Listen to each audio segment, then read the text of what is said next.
should we kick off with Remedy? Yeah. Remedy. So Control 2 is coming. Yeah, how's that? I mean, in a way, not shocked, but in the same way, kind of shocked that it was announced in this manner. How was it just it kind of announced? came out of like a press release that was like, oh yeah, we've signed a deal with publisher 505 Games to make the sequel to Control. Also, it's only in concept stage. It's like, motherfucker. That's so this thing's early, like 4 years away easily. Like, come on. What's interesting is that they list the current gen of consoles as the launch platforms. I highly suspect that might change. Because Remedy's just working on tons. They've got Alan Wake 2 that they still say is coming next year. They've got the like multiplayer game set in the Control universe that they're developing, and now a full-blown sequel to Control. It's a lot going on there. Listen, I think you will find both of us absolutely adored Control. I think it's a fucking fantastic game. With such a weird and interesting setting that I just ate I love up. that setting. It's very cool. Great combat. Just some of the best feeling like video gamey combat, like tossing shit around with my telekinesis and shooting bad guys. Like, great. Oh my god, this is written by Darren Bonethars. Good with Darren Bonethars. Yo, one day we should meet this guy. One day. So that's coming. Yeah, it's good. I think anyone who's played Control will obviously fondly recall the Ashtray Maze. Probably one of the best game sequences ever crafted. Just really top tier shit. So yeah, more of that. The director of the first game is returning for this game. And I'm pretty sure good old Sam Lake is going to lend his hand with writing again. Yeah. And I do wonder if some of the events of Alan Wake 2 are going to determine some of the things that happen in Control 2. They're the same universe. They're in the same universe. They share the same universe. So, yeah, because I actually don't know where it goes from the end of Control. Yeah. Things seem pretty wrapped up in terms of the characters in that story. I still need to play the Alan Wake DLC. Yeah, me too. Apparently, it's not fantastic. I need to read up on the Alan Wake DLC. Yeah. But yeah, I'm keen to play it. I actually, every now and then, I boot this up again just to run around and enjoy it because it's still probably the best looking game in terms of ray tracing. Just the Remedy's Northlight engine just does phenomenal stuff with ray tracing. So yeah, it's a good game and it plays like a dream. So play it if you haven't. It's real good. Goddamn. Definitely play it not at 30. I know on consoles the ray tracing mode is limited to 30. Just forget about it. Just rather just play it that smooth 60. It's well worth it. It's better, so that happened. What should we bounce to next? Horizon, I guess. Yeah, cool. Yeah. So this has kind of been like spoken about for a while now. The idea that an Horizon like live service or multiplayer game is in the works. There was a leak earlier this year that basically said that they're working on one of these and then another, sequel to the core like single player franchise. I think that came alongside news of it being, which I think is confirmed, the Netflix series. Is it Netflix or Amazon? Netflix. I can't keep it track. It's too many. So, we know that Sony is pushing into live service games. They said they want to have multiple of them out by 2025. Jade Raymond's Haven is working on one. And there seems to be another that'll be worked on in parallel. So the rumor here comes from a Korean site named MTN. Okay, then. So apparently Sony are teaming up with the publishers of Guild Wars, NCSoft, to create a MMO take within the Horizon universe. The partnership, reportedly, is to create new games, and it's not limited to just Horizon. So NCSoft could maybe work on other live service games. It's claimed that Sony's chosen partner with NCSoft on the Horizon MMO project is to penetrate the global game market, which... okay, never mind. That was a dumb joke. NCSoft's internal team will allegedly handle the MMO's development. The source suggested this was just the first collaboration and that if the project is successful, NCSoft might be entrusted with turning other Sony intellectual properties into MMOs. And Guild Wars meets Rock Paper Bloodborne. Shotgun says Guild Wars meets Bloodborne. Anyone? Yeah. So yeah, I mean, this makes sense. I think at the time we spoke about this like a sort of lightly cooperative, large world Horizon thing where maybe you are part of some of the many tribes that the game is from, and that's like your starting realm. Yeah, so the world is rich enough to have that sort of thing. I think so. I mean, to be honest, I felt like a lot of times Forbidden West felt like an MMO trapped in a single player game, which is part of why I found it a bit mundane at certain points. Like, just felt like you were doing the same collectathon things here and there. So the loop definitely lends itself to this sort of game. I think this is a smart idea. I don't know how I feel about an MMO, but I'm like, a World of Warcraft-esque MMO. I don't know what this is going to be, obviously. But so much as how I feel about a multiplayer, like a 4-player multiplayer game, for example. Yeah. So I was saying to you earlier this week, I saw, I don't know where I saw it, if it was on Reddit or a forum somewhere. Someone was like, Horizon would make a great Monster Hunter game. I was like, yeah, a 4-player Horizon Monster Hunter-esque game. Like, I'm there. That'd be very cool. I wouldn't be shocked if it ends up being something like that, to be honest. I think the MMO, the idea of an MMO has been stretched so much now that an MMO can describe anything from World of Warcraft to Destiny. Yeah, and those are two very different games. Like, so something in the sort of Monster Hunter Destiny realm where you're collecting a team of 3 to 4 players and going out on a hunt and collecting resources and then coming back to base and upgrading your gear, that makes super tons of sense to me. And I don't think there's much, from a foundational point of view that you need to kind of figure out, because I think the foundations of the combat are there. You just kind of need to figure out how to scale that. And then also what the overall, which is not easy, but the overall loop, okay, we go and hunt this robot, we come back, how do we keep progressing that? But I agree with you. I think it's a smart idea. Nice. Probably, I wouldn't be shocked if that's the way they go. And then Sony has their own Monster Hunter. Oh boy. And if that thing fucking hits. Yeah. Yeah. In other news, I'm sure this has piqued your little interest. Gears of War live action movie and animated series in the works at Netflix. Listen, this has been... I'm not going to hold my breath that this actually gets made, because we have been, like this article from Eurogamer says, a Gears of War movie was first trumpeted back in 2007. It was ages ago. Sure. And it kind of just never happened. And the last time it was spoken about was in 2019, when it was reported it would no longer be set in the same universe as the games. Get the fuck out of here. So there's no real idea of what happened to that, but this Netflix show is a partnership with the game's current developers, the Coalition. So it's kind of very intrinsically tied to that, and it's said to be an adaptation of the video game saga. Nice. Suggesting it will be more faithful to the source material. Netflix is kind of like on a rampage with picking these up. They are making, said that they are making adaptations of BioShock and Tomb Raider. What? Gears of War is meant to be a single live action film and then an animated series, which is interesting. Sure. There's so much. Yeah. Hire Dave Bautista. This man has been wanting to be Marcus Phoenix for actual years.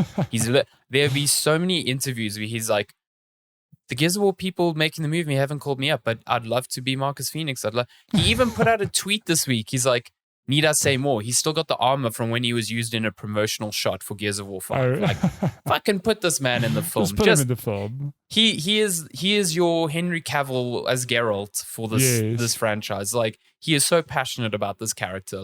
Just fucking give it to him. Also, he fits the role. Man is huge.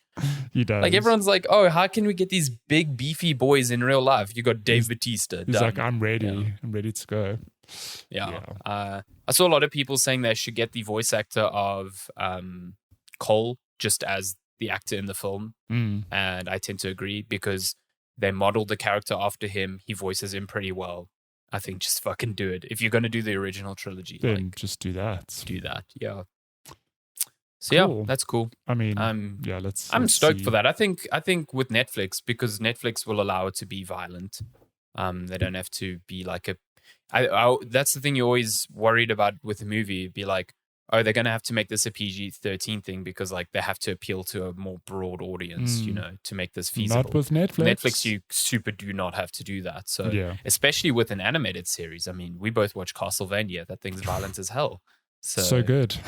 Yeah, exactly. So just let Gears of War be what it is. You know what I mean? So cool. Oh, I did see that franchise or series writer and creator Cliff Bleszinski said that Dave Bautista was always his first choice if he were to make it. So there you go. There you go. I can do it. Yeah. From Drax to Phoenix. Good Lord. So I'm laughing at the double meaning because I know it's not Phoenix spelled as in Phoenix, but Phoenix is in reborn from the ashes. Heyo. And he did say the Guardians of the Galaxy 3 is the last time he portrays Drax. So we all know what that means. Rip Sad Drax. face. Yeah, he's going to die. Yeah. In other news, Matty just spelling that out in case you didn't know. The Doom Eternal composer alleges unpaid wages and abuse in lengthy soundtrack controversy response. So I don't know. I didn't read this, so I hope you know this. Oh my God. So I haven't read the finer details of the story, but I think we'll all remember that 2 years ago, there was some controversy over the Doom Eternal soundtrack of some I'm missing the word. It was just a big controversy, okay? But now the person embezzled it, I think it is the composer Mick Gordon, has finally spoken out saying like, hey, I was thrown under the bus. Like, here's my side of the story. And yeah, that's the news. So he's alleged crunch and multiple pay issues. But he was basically saying that he was thrown under the bus and it really ruined his reputation following this whole drama. But now he's got a whole, I don't have the letter here. I did actually scroll through it briefly earlier this week. Here we go. Open letter on Reddit. It's a long, oh wait, no, this is the original post a few years ago. Basically throwing Gordon under the bus. But look at this. It's a long ass. I'm just reading letter. some cliff notes here. Like the sort of idea was that, game director or what was it? What is his actual title? Executive producer Marty Stratton, the guy you always see talking about Doom, is basically like at the time they didn't think Mick Gordon would be able to deliver the music on time, and so they parted ways and likely won't be working together again. And Mick Gordon is basically saying, "Listen, the deadlines were kind of insane. They wanted 2 finished pieces of level music per month, but at the same time they weren't giving him information on environments." All the sorts of levels the tracks were going to be used in because the development was constantly changing and development milestones were being missed, but his deadlines weren't being altered as a result. So he kind of like just crunched a lot. And he was like, there was slow communication from management when he was like asking for things, for details about what sort of like things he needs to include in the music. And then Gordon also complains of multiple pay issues over his time working on Doom Eternal, including at least one attempt to deny payment because its software had changed their mind and no longer wanted to use the music he had provided, and other delays and deferrals on on-time payment. At one point, Gordon claims he went unpaid for 11 months. Oof. When the game and the soundtrack finally released, Gordon says he realized they had used almost all of his music, including numerous tracks he had thought had been rejected, but had only paid him for half of it. And as of his post says, they have yet to do so. Wow, that's fucked up. Sure. That's fucked up also from a Microsoft perspective. Like, Microsoft should look at this and be like, the fuck is going on What's here? going on? Like, yes, that is crazy. At one point, Gordon says he was offered 6 figures to take full public responsibility for the OST's failings, an offer he declined. Yeah, Bam. Fuck that. Jesus, yeah. Here's money so you can basically put all the blame on you. But this and is never talk about it again. This is the letter I saw pop up this week. So it's on Medium, a casual 58-minute read. It is oh my goodness, a tome with actual. Man came with receipts. Yeah, it's got a contents page. Yes. Oh my god. So he really came out, to speak out against this whole drama. And there's like a whole chronicle here from beginning to end. So if you want some bedtime reading, look up Mick Gordon's full statement regarding Doom Eternal on Medium. Yeah, it's messed up. Oh, despite months of back and forth negotiations, during which time Microsoft announced it would acquire Bethesda. So this was prior to the acquisition. And over which Gordon claims Stratton became increasingly hostile and agreement was never reached. Interesting. I know that this is obviously, you know, Marty Stratton's had his side.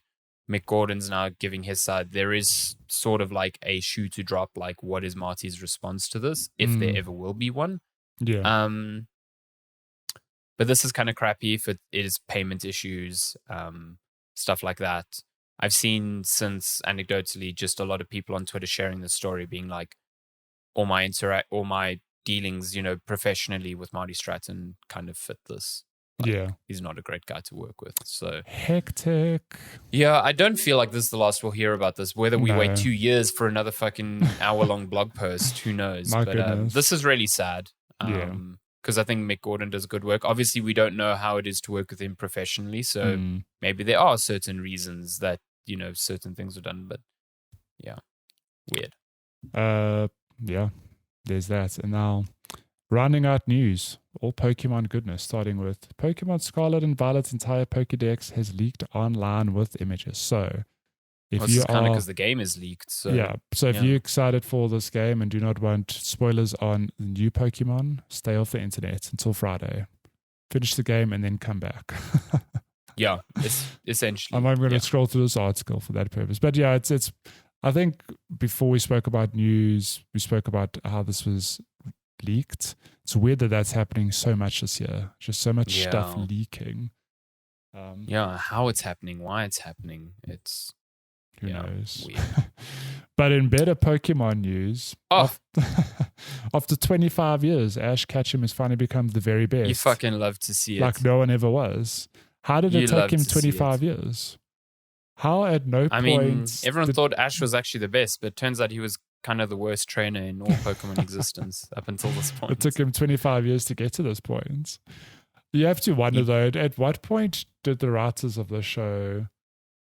You know, like I'm just shocked it took this long. No, I can't say I've watched the Pokemon anime religiously past my childhood, but how did it take this long? Like, what has Ash been doing the last 25 years? Hasn't he been winning anything? Has he been just winning like some tournaments, or like what's he been doing? He's been beating some gym leaders and then just being like, I didn't win the overall tournament. Yeah, so in the latest episode of the anime Pokemon Ultimate Journeys of the series, Ash beat Leon in the Pokemon World Coronation Series, thus becoming the #1 ranked trainer in the show's world. Damn. 25 years. What happens now? What's next?